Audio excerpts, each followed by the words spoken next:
Good evening সবাইকে। দেখো আমরা তিনজনে মিলে বেরিয়ে পড়ছি এখন সরস্বতী পুজোর বাজার করতে যাব। সোনুর আজকে পড়া নেই, ম্যাম আজকে আসবে না।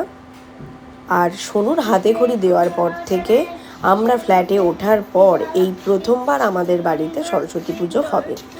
প্রত্যেক বছর আমরা মেদিনীপুরে চলে যাই বাবা মার সাথে, ওখানেই সরস্বতী পুজো আমরা করি। ফ্যামিলির সবাই থাকি একসঙ্গে ওখানে। যাই হোক, বেরিয়ে গেছি, যাব বাগুইয়াটি বাজারে। ওখানে প্রচুর ঠাকুর ঠুকুর থাকে। আর সোনু এই ব্যাগ কাঁধে নিয়ে হাঁটছে, ওকে ভালোই লাগে। এই ডগিগুলোকে সবাই কত ভালোবাসে। আর এই সরস্বতী পুজোর বাজার বুঝতেই পারছো, প্রচণ্ড ভিড় রাস্তায়, মানে হাঁটা যাচ্ছে না। জাস্ট তিনজনে মিলে হাঁটতে হাঁটতেই বেরিয়ে গেছিলাম বাগুইয়াটি বাজার।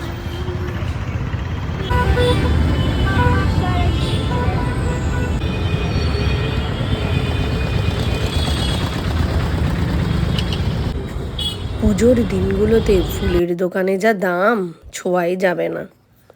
তারপরে সেদিন বাড়ি এসে সন্ধ্যাবেলায় সোনু একটু পড়াশুনো করলো। আমি বসেছিলাম সোনুর এই দোয়াতটা নিয়ে একটু ডেকোরেশন করতে। কেমন হয়েছে সবাই জানিও প্লিজ। সব কিছু ছিল আমার কাছে, তাই একটু ডেকোরেট করে দিয়েছিলাম। উঠেছিলাম ভোর 5টা, এইখানটায় পুজো হবে, পরিষ্কার করে দিয়েছিলাম রাতেই। দেখো জিনিসপত্র সব এই সেলফের ওপর রাখা ছিল, টিভি ক্যাবিনেট সেলফের ওপর। আমি এবার সেই সময়তে উঠে একটু জল গরম করে জল টল খেয়ে যাবো স্নান করতে। আর পুজো করতে এসেছিল দুপুর 2:30টার দিকে, সেই জন্য সকালবেলা গিয়ে বাবা ছেলে দুজন মিলে গেছিল করা হয়ে গেছে। আর আমি সকালবেলা স্নান করে আমার ঘরের ঠাকুরের পুজো দিয়ে বসে গেছিলাম। এই ফুল নিয়ে বসেছি কয়েকটা মালা তৈরি করতে। ঠাকুর যেখানে বসাবো তার ব্যাকগ্রাউন্ডটা একটা ছোট্ট ঠাকুর। আর এই মালাটা করেছিলাম, এই ফুলের মালাগুলো দেখছিলাম বিক্রি হচ্ছিল, প্রচুর দাম কিনিনি, তাই হাতেই একটা করে নিয়েছিলাম। আর চলো দেখো আমার গোপাল আজকে কেমন সেজেছে। গোপালকে ফল মিষ্টি দিয়ে খেতে টেতে দিয়ে সুন্দর করে চেরি ফুল, এখন তো চেরি ফুল আর গাঁদা ফুলেরই সিজন, তো এই সাদা চেরিগুলো প্রচুর এনেছিলাম। গোপালকে স্নান টান করিয়ে সুন্দর করে নতুন জামা একটা পরিয়ে এরকম সাজিয়ে গুছিয়ে রেডি করে দিয়েছিলাম।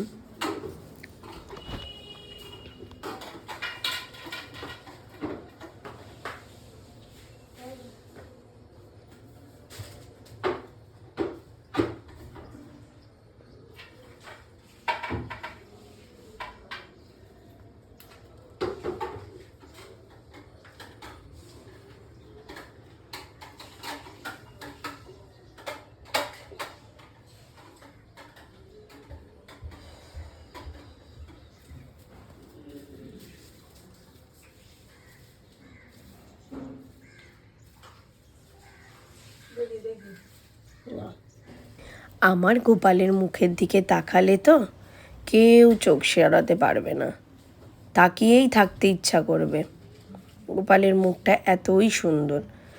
যাই হোক, আমি তো ঠাকুরের সামনেটা মুছে টুছে সকালেই পুজো করে নিয়েছিলাম। আমি পুজো করার পর শ্যামলীদি এসছিল। শ্যামলীদিকে দেখেছি পুজোর যে কোনো অকেশনালি বেশ ভালো সেজে গুজে আসে। আর আমার পুজো শেষ, মালাঘাতা শেষ, দেখলাম দিদিভাই ঢুকছে। ওর বাবার তো নাইট ছিল সেদিন, নাইট করে ঠান্ডা পড়েছিল দিদিভাইকে নিয়ে। আর আমি স্নান করে আবার নতুন শাড়ি টাড়ি পরে নিয়েছিলাম, পুজো টুজো করে নিয়ে তারপরে ঠাকুরের এখানে গোছাচ্ছিলাম। কারণ ব্রাহ্মণদের তো সেদিন প্রচুর পুজো থাকে, তাদের সময় নেই এত ঘন্টার পর ঘন্টা দাঁড়িয়ে পুজো করা। আর এখানে সব রান্নার প্রিপারেশন চলছে, বাঁধাকপির তরকারি, চাটনি, খিচুড়ি, আলু ভাজা, বেগুন ভাজা, রান্না বান্না চলছে। দিদিভাই এসে ড্রেস না ছেড়েই রান্নায় ঢুকে গেছিল। সোনু এখানে আমার পাশে বসে ড্রয়িংও করছিল। তারপর দেখো আমি গুছিয়ে নিয়ে একটু সব ঠাকুরের জিনিস এখানে আমার গুছিয়ে রেডি করা ছিল, শুধু ব্রাহ্মণ এসে পুজোটুকু করে দিয়েছিল মন্ত্র পড়ে, সেটা তো আর করতে পারতাম না। সবাই দেখে জানাবে আমার সাজানো কেমন হয়েছিল। আর আমার ঠাকুর এত ছোট, আমি 3 দিন ধরে ঘুরে ঘুরে এই হলুদ, পুরোটা হলুদ থাকবে, হলুদ কালারের হবে সেই রকম ঠাকুরই আমি চেয়েছিলাম। দেখো আমার সরস্বতী মার মুখটা এত সুন্দর আর এত কিউট, মানে এত ছোট্ট মুখ, চোখ নাক একদম সুন্দর। সোনুর পাপাও এখানে রেডি হয়ে গেছে, আর মা দিদিভাই রান্না করছে। এটা অনেক কিছু গল্প টল্প হচ্ছে, হাসাহাসি হচ্ছিল। যাই হোক, খিচুড়ি রান্না হয়ে গেছে, বাঁধাকপিটা তখন রান্না হচ্ছিল। মাকে একটু বললাম যে খিচুড়িটা একটু দেখাও। রান্না করেছে দেখি, দেখো এখানে বাঁধাকপিও রান্না প্রায় শেষের দিকে। রান্না হয়েছে, বাকি যা বাসন থাকবে রেখে দাও। দিদিভাই এসেই রান্না শুরু করে দিয়েছিল। আমাদের দুজনকেও একটু দেখো রান্না করে। দিদিভাই রান্না করে সেখানে বসছিল, তারপর ব্রাহ্মণ আসার জন্য আমরা একটু ওয়েট করছিলাম, অঞ্জলি দেওয়ার ছিল। পুজো করতে সব ব্রাহ্মণ চলে এসেছিল। এই যে দেখো পুজো শুরু হয়ে গেছে।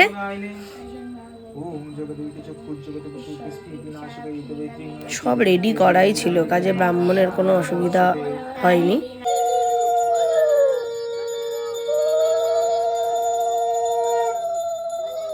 এই বছর প্রথম পুজো আমাদের এই ঘরে। যেমন পেরেছি সাজিয়েছি, গুছিয়েছি। পুজো শেষ।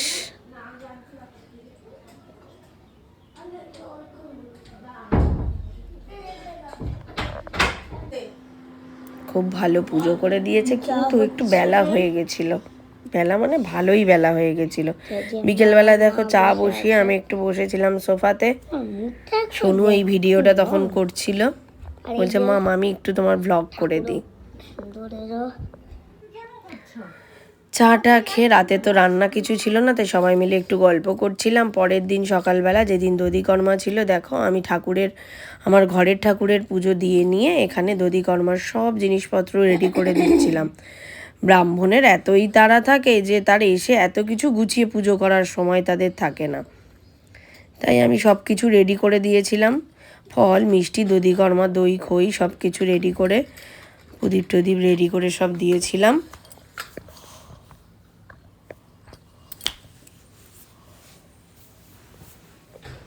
দেখো প্রদীপটা ধরিয়ে দিচ্ছিলাম, উনি আরতি করবে বলছিল তখন। পুজো প্রায় হয়েই এলো। আরতি করা শুরু হয়ে গেল মানেই পুজো শেষের পথে। ভালোই হলো, দুদিনের পুজো, সরস্বতী পুজো, দধিকর্মা সব কিছু ভালোভাবেই মিটলো। পুজো টুজো হয়ে যাওয়ার পরে আমি আর মা একটু বাজারে বেরোচ্ছিলাম, আর দিদিভাই তখন চিনুদির সাথে, শ্যামলিদির সাথে, মার সাথে, সবার সাথেই একটু একটু করে কথা বলে নিচ্ছিল ভিডিও কলে। আর আমি আর মা গেছিলাম একটু গোটা ষষ্ঠীর ছোট ছোট দেখে বেগুন কিনতে, কিন্তু এই বাজারে ছোট ছোট বেগুন তো পাওয়া যায় না, আর সোনু কিছুতেই মাকে আমার সঙ্গে বাজারে যেতে দেবে না। আর ওই সমস্ত জিনিস না মাকেই দেখে দেখে কিনতে হতো। যে সব বেগুন দেখো বড় বড়, ছোট ছোট বেগুন পাওয়া যায় না, বেগুন তো নেই সব। বাজার থেকে বাড়ি ফিরে এসে দিদিভাইকে বললাম তাড়াতাড়ি করে দধিকর্মাটা মাখো, বেলা হয়ে যাচ্ছে। শ্যামলি দিয়েও এখন কাজ করছে, ওকেও একটু প্রসাদ দিতে পারবো, তুমি মেখে ফেলো দধিকর্মাটা। সেই রকম দিদিভাইকে ওইটা ধরে দিয়ে দিয়েছিলাম, গামলিটা ধরে দিয়ে দই খই সব মাখছিল। তারপরে সবাই মিলে একসঙ্গে বসে এই যে দধিকর্মা খাচ্ছিলাম। আর মা তো অলরেডি ওদিকে রান্না বসিয়ে দিয়েছে, তোমাদেরকে দেখালাম। রান্নাটা বসিয়ে দিয়ে এসে এখানে দধিকর্মাটা মা খাচ্ছিল। আর আমার সত্যি কথা দধিকর্মা খেতে সত্যি ভালো লাগে। আমার কেন, যারা ভালোবাসে তাদের সবারই ভালো লাগে।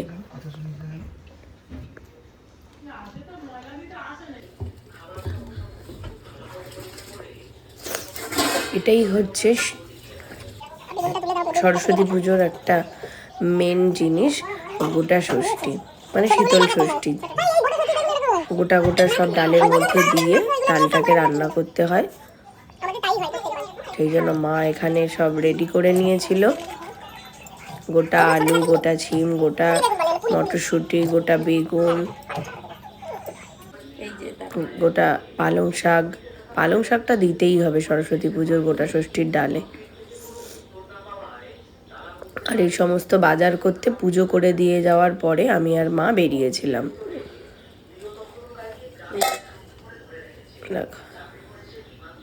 আর এই ডালটা না একটু ঘন না হলে খেতে টেস্ট হয় না।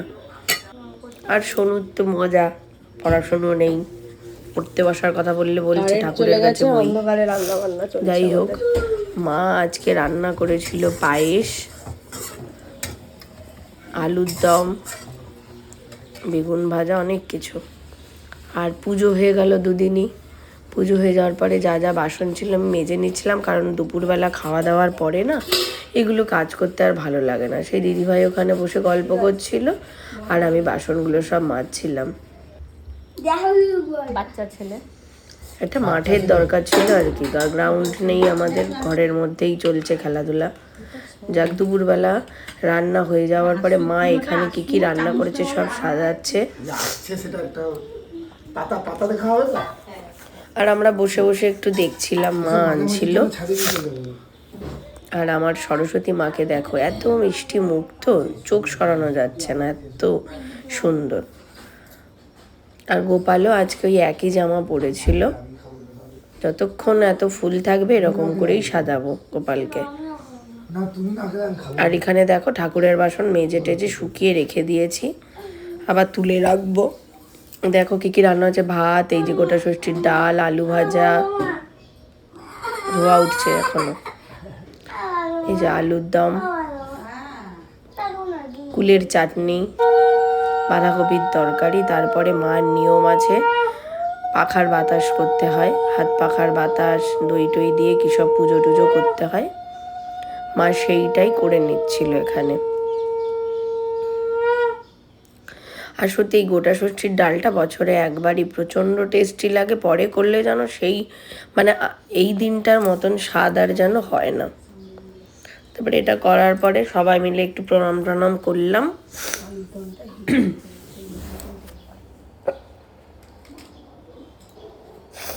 আর দিদিভাই কোনোদিন গোটা ষষ্ঠী দেখেনি। আমাদের বাড়ি গত বছরও মা এখানে ছিল, এখানে করেছিল, এবছরও। আর সোনুর পাপাও প্রচণ্ড ভালোবাসে গোটা ষষ্ঠীর এই ব্যাপারটা, সেই জন্য মাকে বলে এখানে আসতে।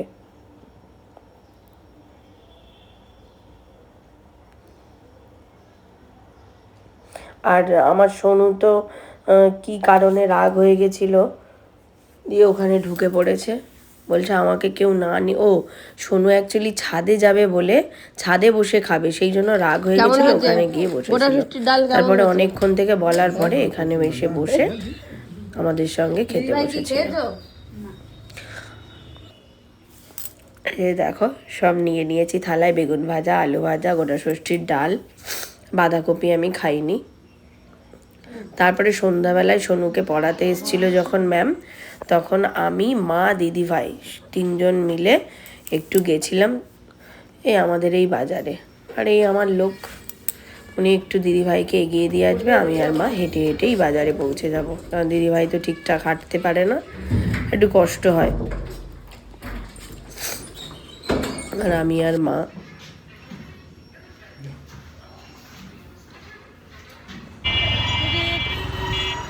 বাজারের কাজপত্র মিটিয়ে তারপর রিক্সা করে তিনজনে বাড়ি চলে এসে রাতের বেলায় খেলাম আলু কষা আর মুড়ি।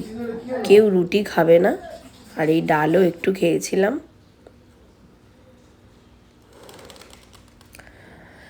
ভালোই হলো, মা মা ছিল, দিদিভাই ছিল, একটু মজায় কাটলো দুটো দিন। কাল থেকে আবার যাকে তাই অনেক কাজকর্ম। আলু কষার মুড়ি নিয়ে বসেছিলাম। তারপরে কি কি কিনেছিলাম, কি করতে বাজারে গেছিলাম চলো তোমাদেরকে দেখাই। অ্যাকচুয়ালি সামনে দিদিভাইয়ের একটা বিয়েবাড়ি আছে, সেই কারণে কয়েকটা জুয়েলারি কিনতে শ্রীহরিতে চলে গেছিলাম। দিদিভাই এই নেকলেস জোগাড়টা কিনেছে, এই ফিঙ্গার রিংটাও ভালো হয়েছে। তারপরে এই কানবালাটা না একদম ছোট্ট সাইজের, বড় নয় কিন্তু। তারপরে এই যে এই গোলাপ বালা, অনেক দিনের নাকি ইচ্ছা ছিল তার গোলাপ বালা নেবে।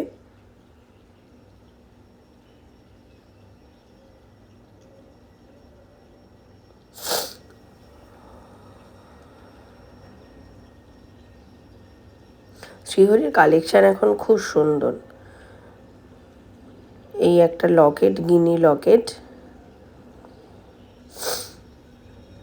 আর এই একটা ইউহার। সত্যি এর ফিনিশিংগুলো এত সুন্দর, দেখে মনেই হবে না যে এটা সোনা নয়, এত সুন্দর দেখতে। চলো, ভ্লগটা এখানেই এন্ড করছি। সবাই ভালো থেকো, সুস্থ